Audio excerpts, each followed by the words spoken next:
રાજકોટની વાત કરીએ કે જ્યાં પણ ઉનાળુ વેકેશન બાદ શૈક્ષણિક સત્રનો પ્રારંભ થઈ ચૂક્યો છે। રાજકોટમાં ફાયર એનઓસી અથવા બીયુ સર્ટિફિકેટ વગર 100 જેટલી શાળાઓ ચાલતી હતી, સીલ કરી દેવાઈ। હાલ રાજકોટમાં 40% શાળાઓ સીલ કરી દેવાયેલી છે। શાળાઓએ સોગંદનામા રજૂ કર્યા અને ત્યારબાદ હવે તેઓ શાળા શરૂ કરી શકશે। પણ સવાલ એ છે કે બાળકોના ભવિષ્ય માટે માત્ર એક કાગળિયું, એક સોગંદનામું શું એ સોલ્યુશન છે?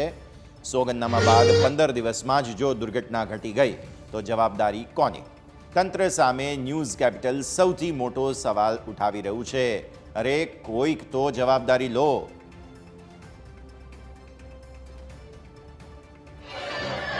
ખાસ આજથી રાજકોટમાં શાળા પ્રવેશોત્સવ શરૂ થયો છે। વેકેશનમાં રાજકોટમાં દુઃખદ ઘટના બની, અગ્નિકાંડ સર્જાયો અને એ અગ્નિકાંડમાં 27 નિર્દોષ લોકોએ તંત્રના પાપે પોતાનો જીવ ગુમાવ્યો। પરંતુ ત્યારબાદ તંત્ર સફાળું જાગ્યું અને એક સાથે આડેધડ સીલ કરવાની પણ કાર્યવાહી શરૂ કરી।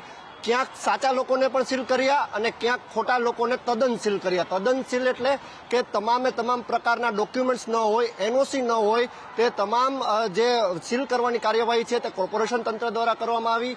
રાજકોટની વાત કરવામાં આવે તો કુલ 100 જેટલી શાળાઓને સીલ મારી દેવામાં આવ્યું હતું, પરંતુ ક્યાંક ને ક્યાંક 3 થી 4 વખત રજૂઆત કરવામાં આવી। મુખ્યમંત્રી ભૂપેન્દ્ર પટેલને પણ રાજકોટના પદાધિકારીઓએ રજૂઆત કરી અને ત્યારબાદ એક વચગાળાનો એવો નિર્ણય લેવામાં આવ્યો કે તમારે સોગંદનામું રજૂ કરવું પડશે। હું તમને સૌપ્રથમ શાળાની એ એન્ટ્રી બતાડીશ। હાલ અત્યારે બાળકોને વિવિધ કાર્ટૂન્સ અને બલૂન્સ દ્વારા ખુશ તો કરવામાં આવી રહ્યા છે, પરંતુ સૌથી મોટો સવાલ એ ઊભો થઈ રહ્યો છે સંચાલકો સામે કે જવાબદાર કોણ? હાલ તો અત્યારે માત્ર સોગંદનામું કરીને શાળાઓ શરૂ કરી દેવાય તે પ્રકારનું અહીં વાતાવરણ રાજકોટમાં ઊભું કરવામાં આવ્યું છે। પરંતુ જે વાત કરવામાં આવે સમગ્ર ઘટનાની તો અગ્નિકાંડમાં જે પ્રમાણે 27 લોકોએ જીવ ગુમાવ્યો તેમાં 10 જેટલા બાળકો પણ હતા। અને વાત કરીએ આપણે સૌપ્રથમ અંકિતભાઈ સાથે, જે પ્રિન્સિપાલ છે રાજકોટની આ કલ્યાણ સ્કૂલના। અંકિતભાઈ, તમને પૂછવા માંગીશ, આજથી શાળા શરૂ થઈ ગઈ છે, જે રીતે બાળકોની તકેદારીની જવાબદારી તમામ શાળા સંચાલકો ઉપર છે, તમે શું તકેદારી રાખી રહ્યા છો અને રાજકોટનો શું માહોલ? તકેદારીમાં એવું છે કે જે શાળાઓ આજથી શરૂ થઈ છે એમાં ફરજિયાત એનઓસી હોવું જરૂરી છે અને ફાયર સેફટી છે એનો તમામ જે કાંઈ પણ છે મેનેજમેન્ટ હોવું જોઈએ। હાલ આજે તમામ શાળાઓ શરૂ નથી થઈ। જે શાળાઓમાં એનઓસી નથી અને ફાયર સેફટીનું મેનેજમેન્ટ નથી એ શાળાઓ હાલ બંધ છે। સૌથી મોટો સવાલ એ ઉભો થાય છે કે જવાબદારી કોની?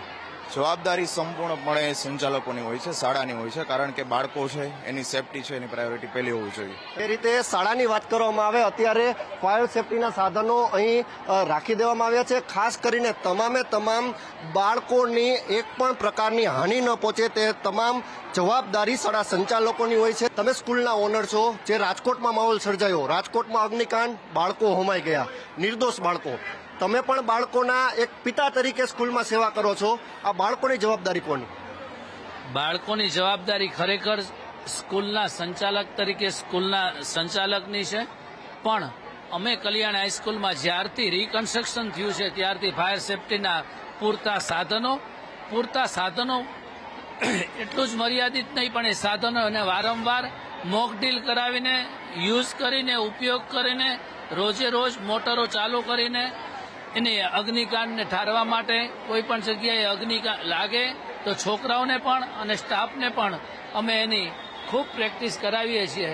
અને જેના લીધે અમે સૌથી પ્રથમ બાળકોની 2 સીડીવાળી સ્કૂલ છે એટલે એમને વારંવાર 2-4 દિવસે થોડીક મોકપોલ કરીએ છીએ, જેથી બાળકોની સેફટી રહે અને ભગવાન હંમેશા બાળકોનું હિત ઈચ્છે એવી શુભકામના। એક તમે પ્રતિષ્ઠિત સ્કૂલ સંચાલક છો, પરંતુ અન્ય સ્કૂલમાં હજુ પણ તાળા લાગેલા છે, જે તદ્દન ગેરકાયદેસર જેને કહેવાય કે બીયુ સર્ટિફિકેટ નથી અને એનઓસી પણ નથી। એક સંચાલક તરીકે તમે આ ઘટનાને કઈ રીતે જુઓ?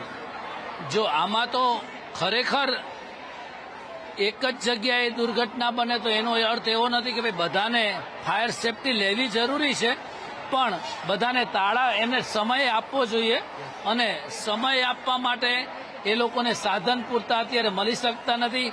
મેં તો સ્પેશિયલ દિલ્હીથી પણ રિચાર્જ કરાવવા માટે દોડાવ્યા હતા લોકોને, એટલા માટે બધાની એવી સગવડતા હોઈ શકે નહીં અને બધા એવું કરી પણ ન શકે। સગવડતા ન હોય સાહેબ, પરંતુ બાળકોના ભવિષ્યનો સવાલ છે, જવાબદાર કોણ તે સૌથી મોટો સવાલ સામે આવે છે। જો ઘટના બને, એનઓસી ન હોય તો જવાબદાર કોણ? જો ઘટના બને અને એનઓસી ન હોય તો ખરેખર શાળા સંચાલક જ જવાબદાર છે, પણ શાળા સંચાલકે સૌથી પ્રથમ બધા સાધનો વસાવી લેવા જોઈએ, પૂરું મર્યાદિત છોકરાઓની સેફટી જોવી જોઈએ. જેવી રીતે અમને સરકાર આવી સર્ટિફિકેટ આપીને શાળા ખોલવાનો હુકમ આપે છે તો બધાએ આવું એનઓસી ઝડપથી લઈ લેવું જોઈએ. જે રીતે શાળા સંચાલક વાત કરી રહ્યા છે કે એનઓસી ઝડપથી તમામે લઈ દેવું જોઈએ, ત્યારે તમામ બાળકો અત્યારે ગોઠવાઈ ગયા છે. પહેલો દિવસ છે આજે તેનો, પરંતુ આ માસૂમ બાળકોના ચહેરા તમે જે સ્ક્રીન ઉપર જોઈ રહ્યા છો, સૌથી મોટો સવાલ એ થાય છે કે આમના ભવિષ્યનું શું, તેમની જે રક્ષણ કરવાનું છે, જે શાળા સંચાલકોની જવાબદારી, તે જવાબદારી કેટલા અંશે તેઓ નિભાવી રહ્યા છે તે પણ સૌથી મોટો સવાલ અમુક શાળા સંચાલકો સામે પણ થઈ રહ્યો છે. રાજકોટમાં 40% જેટલી શાળાઓ હજુ પણ સીલ છે. કોર્પોરેશને એક વચલો રસ્તો કાઢ્યો છે કે સોગંદનામું કરવું, પરંતુ આ સોગંદનામું રજૂ કર્યા બાદ બાળકોની સેફટીનું શું, તે સૌથી મોટો સવાલ તંત્ર સામે થઈ રહ્યો છે કે જવાબદાર કોણ.